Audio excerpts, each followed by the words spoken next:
Space Station Delta 7 floated silently near the edge of the outer rim. It was a quiet outpost, meant for cargo repairs and refueling. Commander Jake Mercer had been working there for 2 years. He liked the silence. No politics, no orders, just machines and stars. One cold morning cycle, Jake walked through Engineering Bay 4. Something was off. A soft scratching sound echoed from behind a crate. At first, he thought it was a malfunctioning bot. But when he turned the corner, he froze. A creature crouched in the shadows, 4 legs, tall like a greyhound, but with glowing stripes down its back and intelligent, bright blue eyes. It looked like a mix of dog and alien.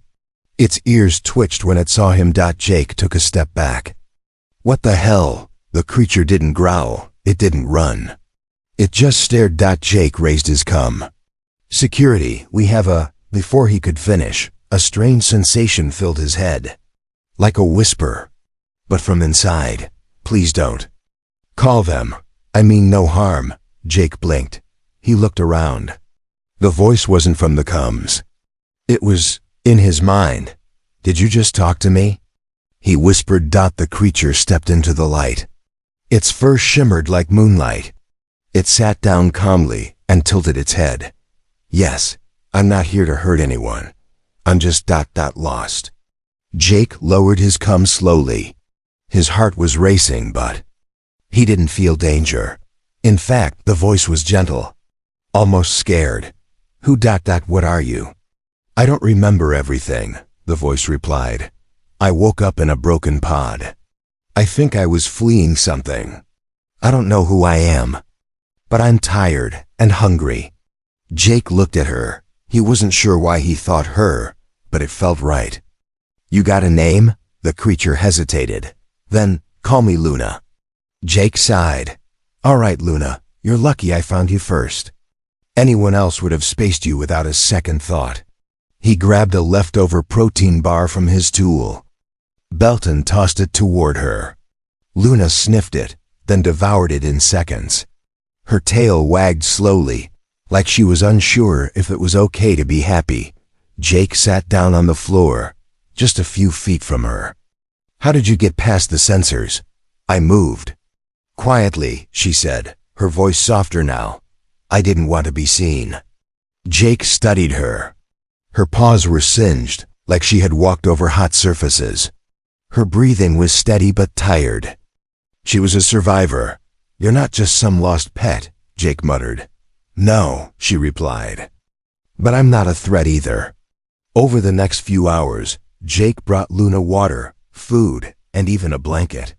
He kept her hidden in the unused corner of Engineering Bay 4. He didn't report her. Something about her made him feel calm-like. She wasn't just an animal, but something more. She helped him with repairs. At one point, when a cooling pipe was jammed, she jumped up and used her long limbs to push it into place perfectly. Jake stared in disbelief. You ... How did you know how to do that? I remembered, Luna said simply. Jake nodded slowly.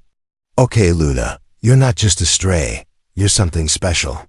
Late that night, as he closed the Engineering Bay door and made sure no one saw her, Luna looked up at him. Her eyes glowed brighter than usual.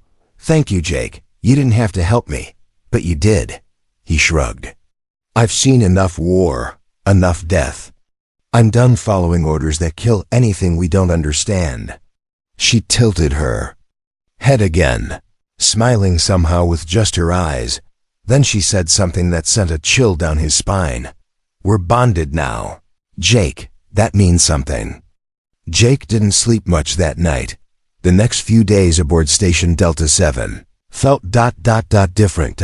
Jake had seen many strange things in his time rogue, black hole storms, even a planet that sang, but nothing like this bond he shared with Luna.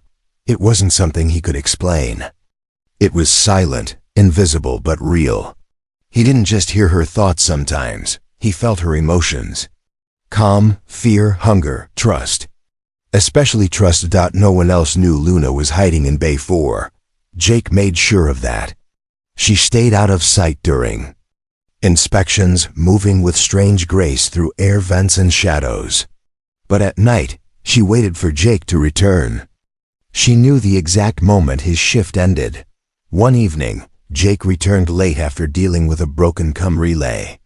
As he entered the bay, he found Luna curled up on the floor, but her fur had turned a pale shade of blue. She looked up. "You were late." Jake dropped his tool bag and blinked. "Sorry, didn't know I was being tracked by a psychic watchdog." She stood, stretched, and trotted over. Her tail brushed lightly against his leg. "I worried. That's part of the bond." Jake paused. "Okay, let's talk about this bond. What does it mean?" Luna's glowing eyes softened. "My kind forms a deep connection with those we trust. It's rare, ancient. It's how we survived by choosing one who would protect us as we protect them." Jake raised an eyebrow. "Sounds like a fancy way of saying you adopted me." "No, Jake," she said gently. "We adopted each other." Later that night, Jake dreamed something strange.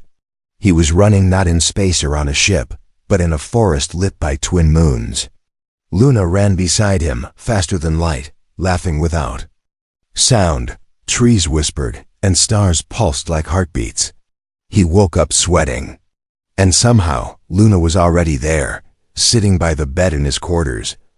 "I saw it too," she said, without moving her mouth. "That dream, it was real to me." Jake didn't answer. He just stared at her, wondering what else she could do. What else they could do. The next morning, things got even weirder. Jake was repairing a loose circuit in the weapons grid when Luna suddenly sent a mental ping, a strong jolt, like an alarm in his skull. "Don't touch the blue wire." He froze. "What blue wire?" Zap! A hidden spark flashed just inches from his hand. The power core was misaligned. If he had touched it, the shock would have fried his nervous system. Jake sat back, stunned. "How did you know that?" Luna patted over and looked at the wires. "I remembered. I think I used to build things. Or maybe I was taught. More like engineered," Jake muttered. "You're not just some telepathic dog, are you?" She didn't answer right away. "I was part of something on the portent before, but it's cloudy. All I know is this: my connection to you makes it easier to remember." Jake stared at her for a long time. "So being bonded to a human unlocks your mind?" "Maybe," she paused. "Or maybe you're the reason I survived." Later that day, Jake returned to his bunk to find a small object placed on his bed. A broken memory chip. He looked at it, then at Luna. "You left this?" She nodded.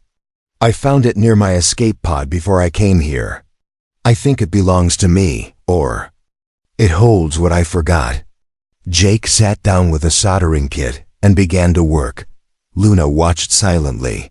The bond between them pulsed stronger. As he powered it up, images flickered on the tiny screen, blurry shapes, unknown alphabets, a hologram of Luna as a pup, surrounded by tall, armored beings. Jake whispered, "You weren't just running, you were escaping something big." Luna stared at the screen, eyes wide, glowing bright gold. "I think I was royalty. Or a weapon." Station Delta 7 never truly slept, but the early hours were the quietest. The stars outside shimmered like cold sparks, and the halls hummed with distant power. Jake sat alone in his bunk, staring at the old memory chip again. It had only shown flashes, nothing clear. But one thing was certain. Luna was not ordinary. She lay silently on the floor, eyes closed, but Jake knew she wasn't sleeping. Her tail twitched, ears flicked. She was thinking, dreaming, or remembering. Then, without warning, she sat up and stared directly at him. "Jake, we need to talk." He blinked. "That's usually something you hear before a breakup." She didn't smile. "Something has changed. I need to tell you before it's too late." Jake sat up straighter. "What is it?" Luna stood slowly.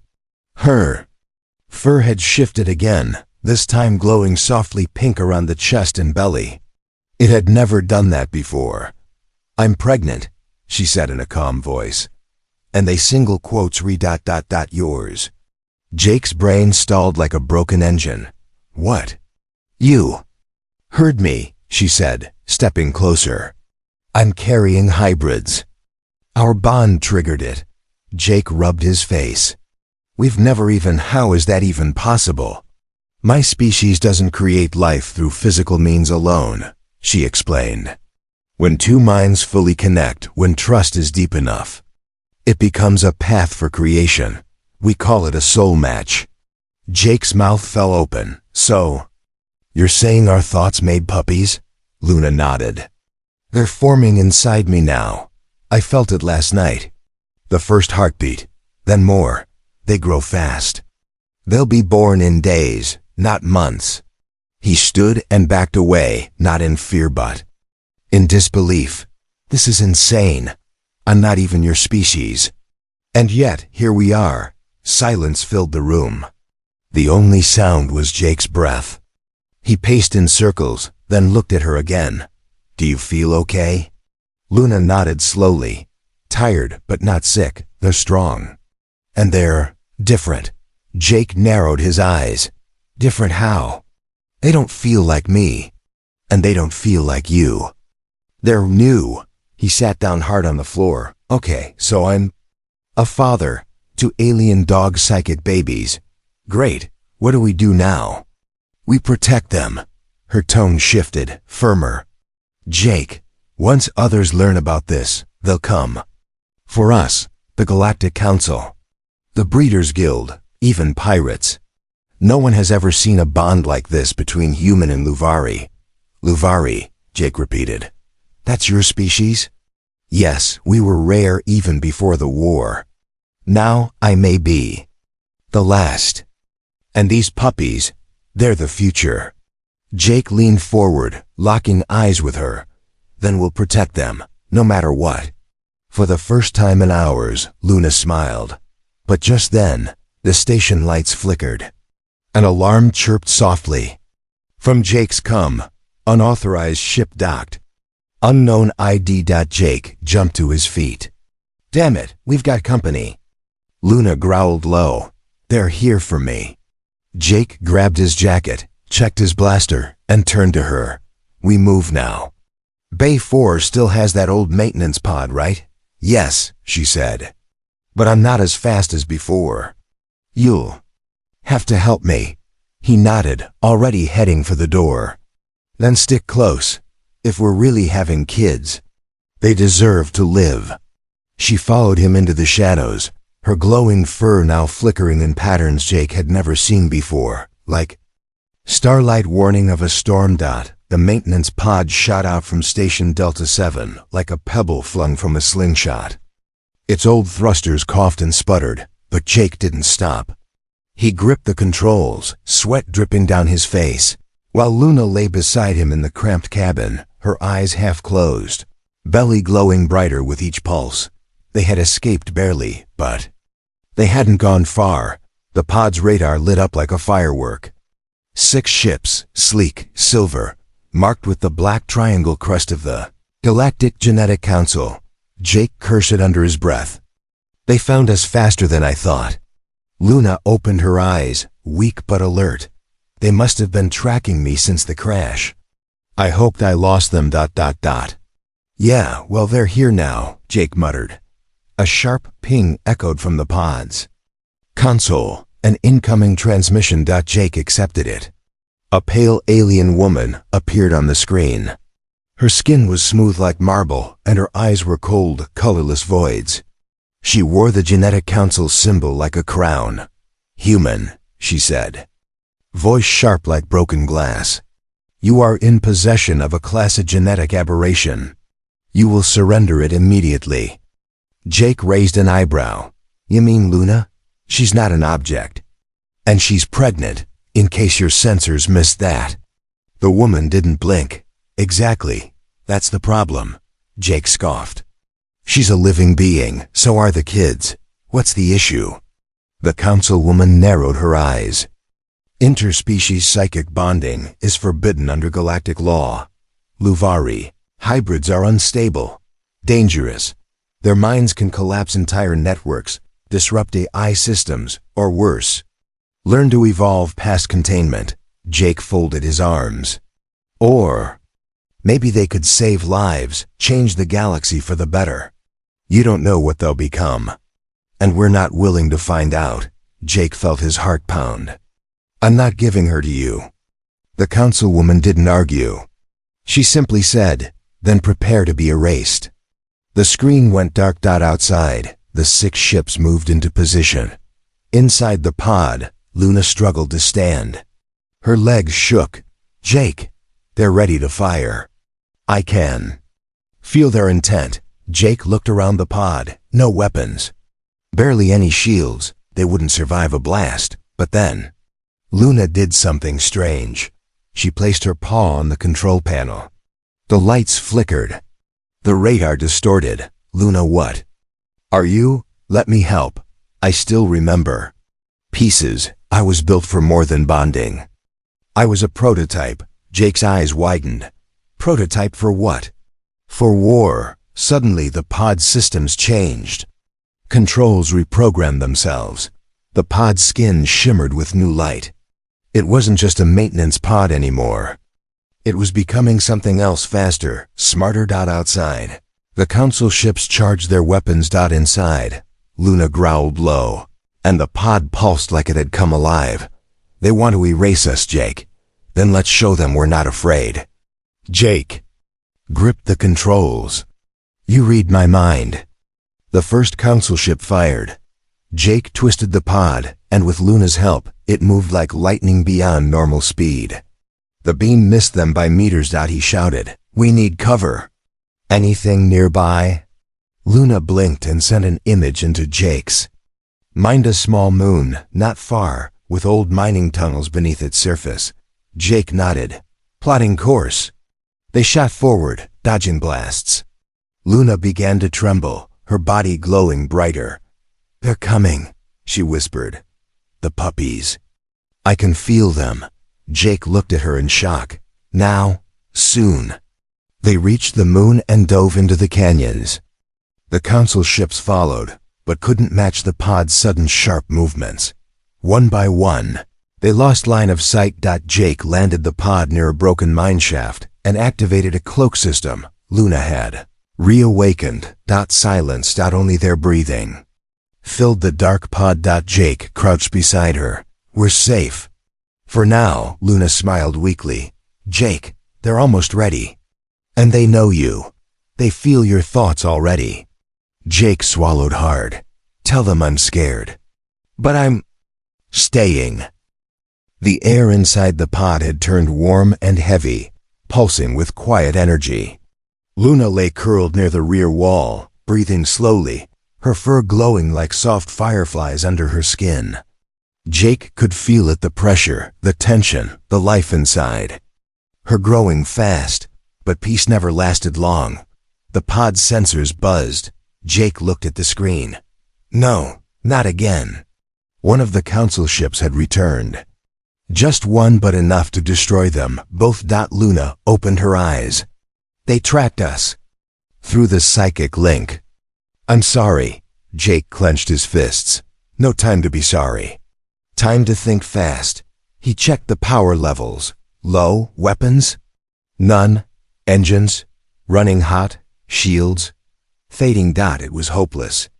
Unless they left the pod. Jake turned to Luna. We're abandoning the pod. There's a mining tunnel just ahead. We can lose them underground. Luna tried to rise, but her legs shook. I can't run far. Not like this. Jake rushed to her side and grabbed a blanket and a lightweight field carrier. Then I'll carry you. She looked at him, surprised. I'm heavy, Jake. Not heavier than my guilt would be if I left you here. Outside, the council ship landed. Its engines blew dust and fire across the rocks. Jake slung Luna over his back. She groaned softly, but held on. They slipped out the emergency hatch and ran into the narrow tunnel. Behind them, metal footsteps hit the ground. Council agents had landed. Go, go, go. Jake whispered. The mining tunnel was dark and twisted, with old lights that flickered weakly. Jake moved fast, dodging rusted supports and crumbled walls. Luna whispered directions into his mind. Left here, then down. There's a lower shaft. They reached a steel ladder and climbed down. Jake nearly slipped, but Luna wrapped her tail around his chest. Steadying him. At the bottom was a collapsed chamber filled with old drilling bots and crates. Jake placed Luna down gently. She was panting now, her body glowing brighter than ever. Jake, she whispered, it's time. The first one is coming. Jake knelt beside her, heart pounding. What do I do? Just stay close. Your presence helps. They can feel you. He nodded and grabbed his blaster, aiming at the tunnel entrance. I'm here. Let them come. Outside, metal boots drew closer. Inside, new life was being born. Luna's body trembled, and her soft cries echoed through the chamber. Then, suddenly, a small glowing creature emerged, its fur a soft mix of Luna's silver and human skin tones. Its eyes opened immediately bright green, like Jake's. Luna smiled faintly. Our firstborn, she's strong. Jake stared in shock. She's beautiful. But there was no time to rest. The tunnel lights turned red. Motion sensor, someone was coming. Jake stood, weapon ready. Suddenly, a voice echoed from the dark. Jake Mercer, this is your final warning. He didn't move. Come any closer and I fire. The hybrid is unstable. If it bonds with you further, we won't be able to erase you. Or her. Surrender now. Luna groaned. Jake. The second one's coming. Twins. Jake's mind raced. If they were captured, Luna would be experimented on. The children would be taken. Used. Feared. No. Not happening. Then. An idea sparked. He turned to an old mining console nearby, dusted it off, and plugged in his wrist pad. With Luna's psychic boost, he reactivated the defense grid. Okay, girl, he whispered. Just a little longer. Outside, the agents stormed in. Jake hit the button. Boom. Explosive charges hidden in the tunnel walls detonated. Rocks fell, sealing the path behind them. The chamber shook. Dust filled the air. But it worked. They were safe for now. Jake turned back. A second hybrid had been born. This one had silver eyes, and when it looked at him, Jake felt its thoughts. Clear, sharp, curious, Luna smiled faintly. They already know who you are, Jake. You're their father, their protector. Jake knelt between them, overwhelmed. I need to get you all somewhere safe. There is a place, Luna whispered. A hidden moon. The Luvari once lived there. I remember it now, Jake nodded. Then that's where we'll go. The stars outside shimmered like scattered diamonds as the stolen cargo hauler drifted through the black sea of space. Jake sat in the pilot's seat, silent, his hands steady on the controls, but his mind far from calm. Behind him, in the warm glow of the med bay, Luna lay on a padded surface surrounded by soft blankets and humming machines, her glowing body dimming and brightening like a heartbeat. The two hybrids born beneath. The mine slept peacefully beside her. But Luna wasn't done. Not yet. Jake looked over his shoulder. How are you holding up? Luna opened one glowing eye. There's one more. Jake's chest tightened. A third? Yes, she whispered. He's different. He's quiet, watching. He waits for the right moment. Jake didn't fully understand, but he trusted her. The first two hybrids had shown signs of intelligence far beyond human infants. They reacted to sounds, to emotions. They even communicated with each other, not with words, but with thoughts. And now, the third one was coming. Suddenly, the ship's console beeped. A warning, long-range scan, Jake muttered. He tapped the screen. One council drone, small but fast, was trailing them. Too far to attack, but close enough to mark their location. Jake cursed. We don't have time. If that thing reports back, they'll swarm us. Luna's voice entered his mind again, weaker this time. I can stop it, Jake turned. No, you need to stay still. You're too weak. I don't need to move, she said softly. I just need your focus. Jake didn't argue. He turned the ship's lights down, sat cross-legged beside her, and placed one hand on her glowing fur. The room went silent. Then without warning, Jake felt it. A force, a ripple in his mind.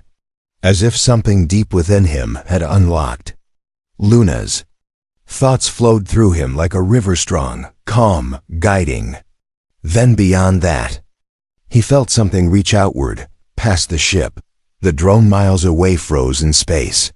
Its engine flickered. Jake could see it in his mind, even though his eyes were closed. Luna whispered inside his skull. Push it, just a little. Jake focused. The drone's systems blinked, then failed. It stopped moving. Dead in the void. Jake gasped and opened his eyes. That was us? Luna gave a weak smile. The bond is growing. You're changing too, Jake. They didn't expect that. He tried to respond, but then Luna arched her back and cried out, not in pain, but in pure energy. Her body pulsed like a star flaring to life. The room lit up. Jake shielded his eyes. Luna. Then silence. And then a cry, not like a baby's. It was a soundless cry. Felt, not heard. Like a pulse of light inside. The brain. Jake turned. The third hybrid had been born, but this one was different. He was larger than the others.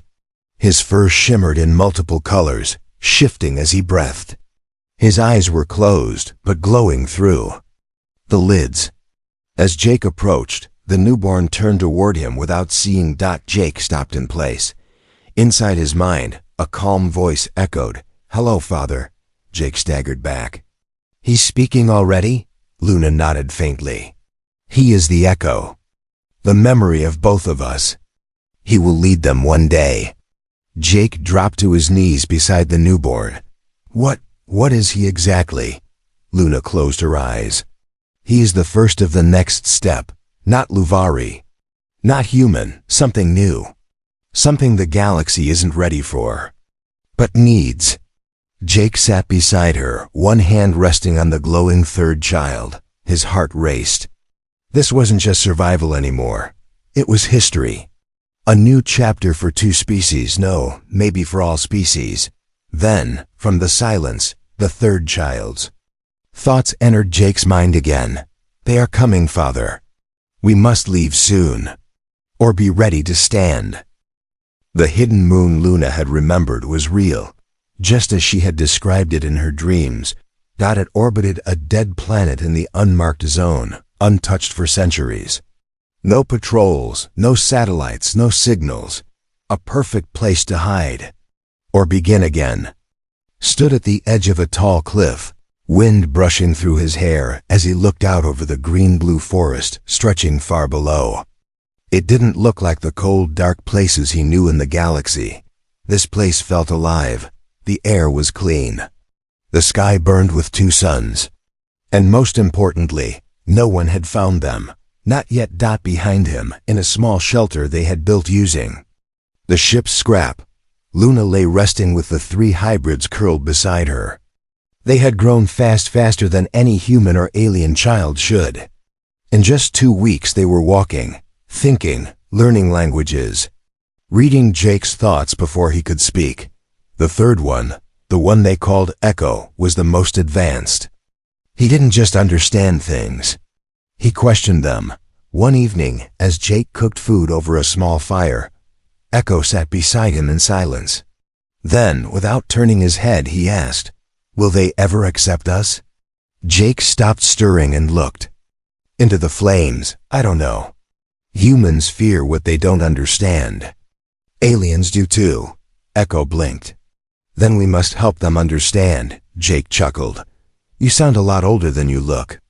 Maybe I am, Luna joined them, slow but strong now. Her fur shimmered in the firelight. The council will find this place eventually, she said softly. They won't stop searching, Jake nodded. Let them come. We're not running anymore. Echo stood and walked to a smooth rock nearby. Using only his thoughts, he began carving symbols into it, ancient Luvari runes mixed with human letters. A story in stone. If they come, he said, they'll see who we are, not weapons. Not mistakes, just a family. That night, as the stars turned overhead, Jake sent one final message out into the galaxy, a private broadcast, encrypted and hidden in old cargo channels. "This is Commander Jake Mercer," his voice said, steady and sure. "I'm speaking from a place I won't name. I'm here with Luna, a Luvari who saved me, and 3 children who are unlike any beings you've ever known. They're not dangerous. They're not monsters. They are the bridge between worlds." He paused. "If you come to kill us, be warned, we will protect our own. But if you come with open hearts, maybe you'll see what I see, a new beginning." He ended the transmission and turned off the beacon. Far away, in the dark corners of the galaxy, the message was received. Some deleted it, some feared it, but a few. They saved it, and whispered about the human who had bonded with a forgotten race, and the children who could speak to minds and move stars. Years passed. The children grew into something more than anyone could imagine. Not just faster or smarter, but kinder. Braver. They healed things, machines, wounds, even people's hearts. They carried both human stubbornness and Luvari wisdom. And when a small scout ship landed on the moon one day, carrying scientists, refugees, and dreamers, they were not met with weapons. They were met with welcome. Echo stood at the landing pad, taller now, glowing like moonlight. "Welcome," he said, smiling, "to the future."